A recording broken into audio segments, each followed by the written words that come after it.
Hey guys, and welcome to the maiden voyage of Knox Knowz. Today we're going to look at the Aspire Speeder Kit. So let's dive down and I'll tell you all about it. Alright guys, let's take a look at the Aspire Speeder Kit. I'm going to open up this box. We're going to take a look at what we got inside. Oh, look at this. We got a user manual, pointless. Warranty card, wouldn't count on it. Priming of the coil, don't need to worry about it. I'm going to show you that. And we got this. This is actually important. Battery safety, big thing. Obviously, no torn wraps, no exposed battery. You want to have your batteries fully wrapped. If they're not fully wrapped, don't stick them in your mod. Bad things. You go boom. All right, now we're moving on. Let's take a look and see what's inside the box. Beautiful hardware, nice little packaging.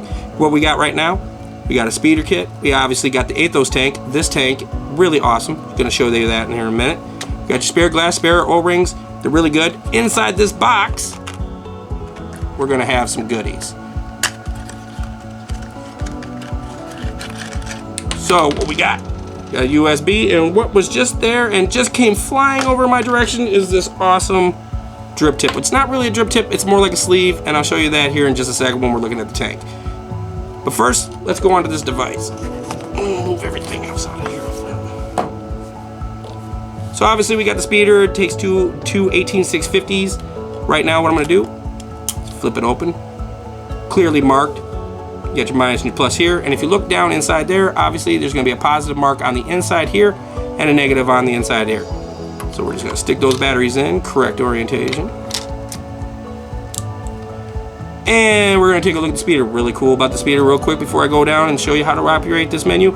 If I flip this speeder, obviously the screen's going to split. It's going to flip too. Really nice. I like that feature. Fire buttons on the side. No atomizer, obviously. But let's take a look at this real quick. So what we got here, we press down, we press this, and we got a lock feature. Now it won't let you operate to go up or down at any point. I'll unlock that because I can't play with the menu like that. Now we're going to press this and this. It's got your watts menu. You got your TCR values, you got your TC menu. Now if you want to get into your TC, it's got nickel, stainless steel, and titanium. Probably not going to use it, but if you do want it, it's there, it's a feature, it's included, it's great, I like it. Click back in here again. And now this is your custom curves. Kind of custom curves, not really, but they're already there. So we press over, now click that button. And then we're going to press over on this, and you'll see all these customized curves that they kind of give you. And I'm not going to really play with that too much. Click back in there. You got your bypass mode. So then technically it's going to be operating like a mech mod. Now this is cool. Okay, so I say this to everybody all the time. Wattage is a really nice way to finely tune your voltage. And what I like about this mod is it actually gives you access to the voltage. So if you know that, like, I like the Vape at 4.2 volts, just put it in voltage mode, set it to 4.2 volts, you're gonna get the vape that you want. They kind of got rid of this and then they kind of brought it back, and I'm kind of glad they put this on this mod. You don't see that a whole lot. There's been a couple of other mods that have this voltage on them, Voodoo Drag being one of them that I can think off the top of my head, but this is a good feature. And we're gonna go back to watts because I know that's what everybody cares about. And on this, you're gonna have access to 200 watts. We're gonna go down. I do believe this thing will go way down to, like, I'm thinking, yeah, 1 watt. Now we're playing with power. But we're gonna set this guy up, and I'm gonna put it at about, I don't know, who's gonna go to like 115. 115 because I'm gonna prime up that coil. And when I show you how to prime up a coil, and this is how you actually prime up a coil. None of that sitting and waiting thing. I hate the sitting and waiting thing. The sitting and waiting thing, pretty stupid. You've got a really nice 510 on this, and that pretty much handles the mod. It's a really simple mod, really easy to operate, really user-friendly, comfortable in the hand. You got the trigger switch, you remember that with the Alien, only this is actually a good build. We're gonna set that off to the side. We're gonna grab this here tank. Now it does come with this 3, but for all purposes, I'm gonna use the one that comes stocked in it. That's a really good coil. Flavor off of these are really good. This, they call the A5. Now we'll get to your coil. You're just gonna take off this metal sleeve. We're gonna pull off this glass. And then you got access to your coil. As you can see, you have 5 coils running in here. This thing, I believe, yep, 0.16. This is actually a really good coil. I'm gonna show you that here in a minute. But first, before I prime that guy up, take that out of there, I'm gonna show you this. Okay, so what you got here, and it's kind of a nice feature, you can actually take that off so that you can clean out the excess juice that gets around your tank. Everybody knows that happens. Condensation, leakage is gonna happen. You're dealing with the tank, that's just the nature of the beast. You're not gonna get past that. We're gonna take that, put that right back on there. There's a little groove in there. And you've got 1, 2, 3 airflow slots. So your airflow gonna be ample for chucking some good clouds, but it's also gonna provide really good flavor, and I'll show you. So then you got this drip tip sleeve, and you don't really care for that one. It's a little stubby. I really don't go for the translucent, but if you like it and you wanna be a little bit closer, you got that nice little snub nose. I myself kind of prefer like this chuff-like top that they kind of provide. It sits on there. I think it looks really, really nice. Your top fill function, you're just gonna take this off. Obviously you got 2 holes. One's gonna be too tiny for you to put juice in. One's gonna be where you put your juice in. Close that back up. And now, let's prime this coil. I'll show you how to do this so that you don't have to do it. What do I got? Okay, so now I'm gonna prime up this coil. This is how you wanna do it. Now, most people will tell you what you wanna do is you wanna put a little bit on the top and stick it in your tank, fill up the tank, and let it sit for 5 to 10 minutes.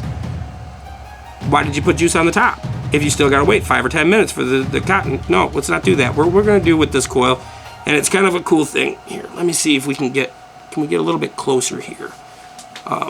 If you look inside here, you'll notice inside this coil, what you have is you have 5 coils, but you have this slot where they're all meeting. And instead of having like a metal in there, like some of the coils do, having something that separates the coils, they're kind of just open. So this coil is really easy to prime because all I do with these coils is I stick juice in the center here, and I just keep spinning it down inside that hole, like so, so that it actually primes the cotton from the inside out. And when my outside slots look like a wet t-shirt, priming is done. This coil is ready to vape, and I'm gonna kick it right off at 115 watts, and you guys are gonna see that I'm gonna get absolutely no dry burn, no dry hits. It's not gonna burn the cotton. Flavor is going to be fantastic, and I'm gonna be hitting it at 115 watts. Now this coil is rated to do 120, so I'm taking it straight up, right out the gate. I'm not even gonna mess around with any of that, sitting and waiting and breaking in the cotton. Don't need to, no need. I figured this out.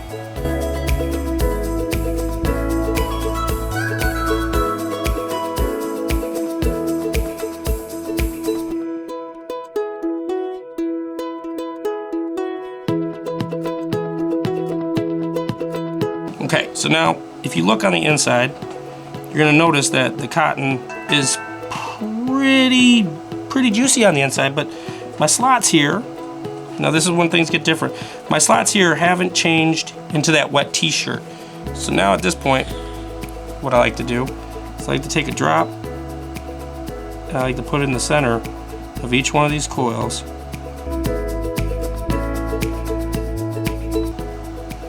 Now they've changed their color. Let's put this boy right back in to this tank.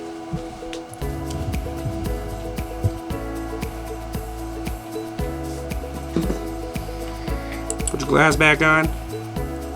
One thing I should let you know, that the O-rings on this really tight. Usually when they come out, you can, if you don't do this gently and you pull off this glass, just ripping it off, you're gonna tear those O-rings. They give you extra O-rings, but if you pull it really hard and you don't take your time, you're gonna rip mainly that bottom O-ring right there. You'll rip it right off, and that means you're not gonna get a good seal, so that means you have to replace that O-ring. If you don't replace that O-ring and you think you can just bypass it, you're gonna get leakage like it's nobody's business. That's gonna be a problem, and you're gonna be very unhappy, and then you're gonna say that it sucks. But it doesn't. You just tore the O-ring and you should have replaced it.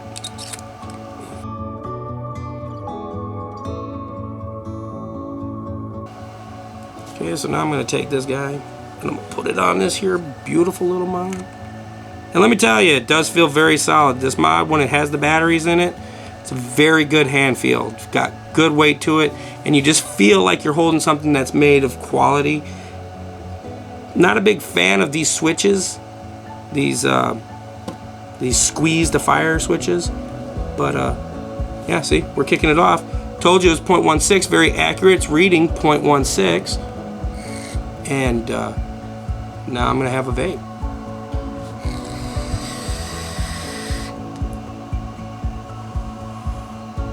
$115 watts. 115 watts after priming the coil the way that I showed you how to prime the coil. Cotton's already there. There is no break-in time. That is how you want to prime a coil. Doesn't matter if it's this kind of sub-ohm tank or any other sub-ohm tank. What you want to do is just want to put juice in there and kind of feed it in through the coil until the coil is actually saturated. When it looks like a wet t-shirt, it's good to go. No more of that sitting and waiting, sitting and waiting. Don't you want to be in control? I like to be in control, so now we're going to stay in control. Let's do this again. 115 watts. This thing is actually really good. I'm vaping on some Royalty by Vapetasia. Probably one of my favorite liquids on the face of the planet. I have vaped a grand total of probably 1,000 mils of it. Thanks to Vapetasia, they made some liquid crack. It's ridiculous, but delicious.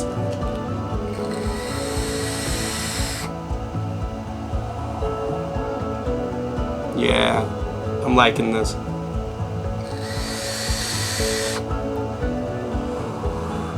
Great output, great flavor. Okay, so now the way the mod performs fantastic. It's just, it does everything that it says it's gonna do. Aspire really knocked it out of the park, and honestly, Aspire kind of came out of left field. Okay, so Aspire did some really bad mods back in the day, and you shouldn't judge them about that because everybody knows that the Pegasus was horrible. It was a terrible, terrible device, but they were trying to do something different. They were trying to be innovative, and they were trying to get temperature control inside their mod, and they kind of did it in a tasty kind of way. It just didn't really work. It was kind of eh. But then they came out with the NX75, which I'm a big fan of. I call that the EVIC killer because it literally, I feel like that is what killed the EVIC. They also came out with the Archon, which on a later date I'll probably putting a review out there because I don't feel like the Archon really got the attention that it deserved, because a 150 watt device, the Archon was solid. It felt incredibly light in the hand, but it was solid and it hit really, really well. And the magnets were great. Everything about the Archon was great. And again, they've done it again with this right here, the speeder mod. This thing is fantastic. I'm telling you right now, guys, from what I've seen coming out of Aspire, I will continue to watch them because I feel like bigger things are coming out of them. And don't disregard them just because they're known for building the sub-ohm tanks. They're known for building sub-ohm tanks. They created the Atlantis. They brought sub-ohm tanks to the market. They were the first people to do it. They did a great job. In fact, they did such a great job that the Atlantis coils are still selling ridiculous everywhere, and almost a universal coil used in multiple tanks. Multitudes. This, I don't see this tank going anywhere. I feel really secure about this tank. It's got a good amount of liquid in it. The easy top fill. This metal sleeve, why do you need a vape band anymore? This thing right here is going to protect your tank. So now when I tell you to buy this, absolutely. If you're looking for a starter kit or just looking for something to upgrade from a starter kit and you want to get everything included, you want to get a tank, you want to get a device, and you want to make sure that it's solid and something that's going to keep functioning, yeah, man, I would get the speeder. In fact, I would probably tell you of all the starter kits that are out there, I would feel very secure in saying that the speed is probably going to outperform them in most ways, but you're going to find that out on a later date because I am going to do a comparison video with this and a couple of other little, like, get you out the gate kits that are out there by a couple of other manufacturers, and we're going to run them through the tests.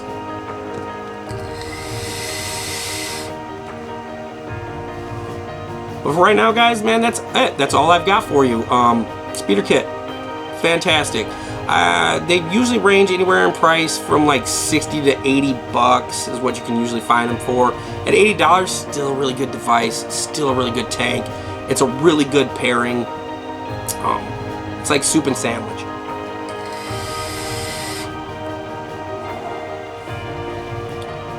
So for that, so that's what I know. And now you know. That's it.